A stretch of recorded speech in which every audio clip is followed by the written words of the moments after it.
Hello, it's the morning after the night before Arsenal went to Anfield and lost 5-1. I wasn't able to post a video update straight after the game. It's a busy time of year, a lot of family events and similar things on. It's probably a good thing because it would have been just me probably weeping into the camera for 4 minutes, and I don't think any of us need to see that.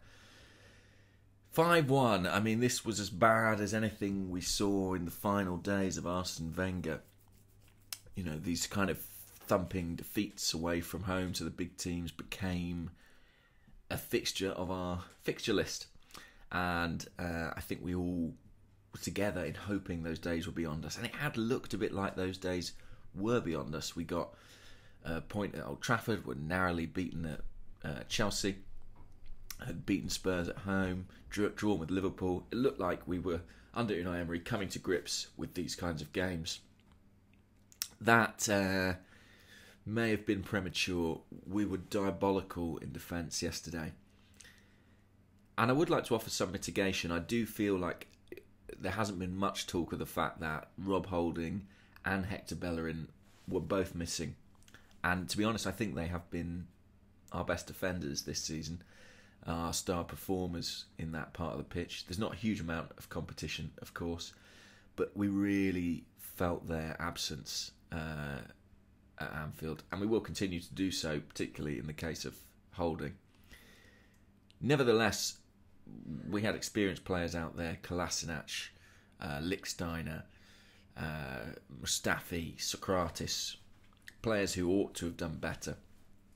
And yeah, I mean, the defending was comical at times. I think it's worth talking about what was in front of them as well. I think Torreira and Xhaka have been good for large parts of the season, but I thought Torreira was really poor.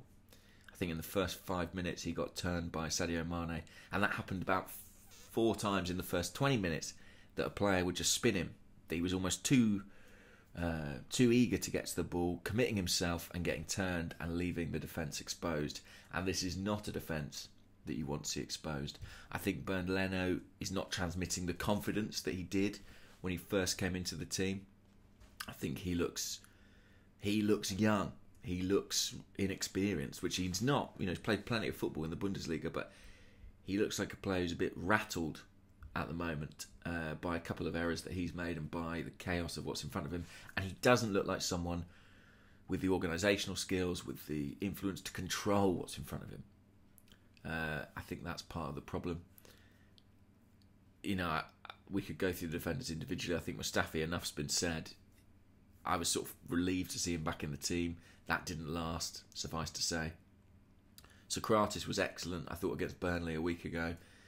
Disastrous against Liverpool. I think we knew his physicality would cost us eventually. The concession of the penalty to Salah was suicidal, really. I mean, I don't know what he was thinking. Kolasinac, I thought, was a bit unlucky with the penalty he conceded.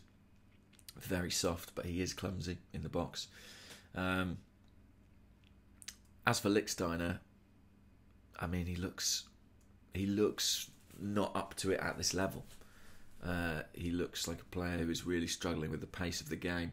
And if there's one place where the pace of the game is felt more keenly than any other, it's surely Anfield. They play frenetic football, and it is fantastic to watch.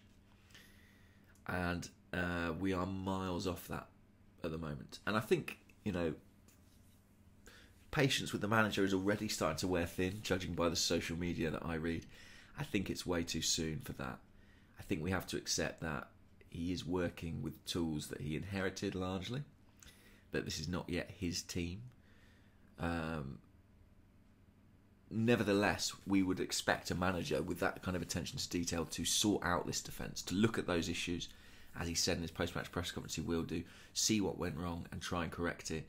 He noted that the way in which we conceded goals was similar to the way in which we conceded them at Old Trafford. If he is the analytical, responsive manager we think he is, that won't be allowed to continue.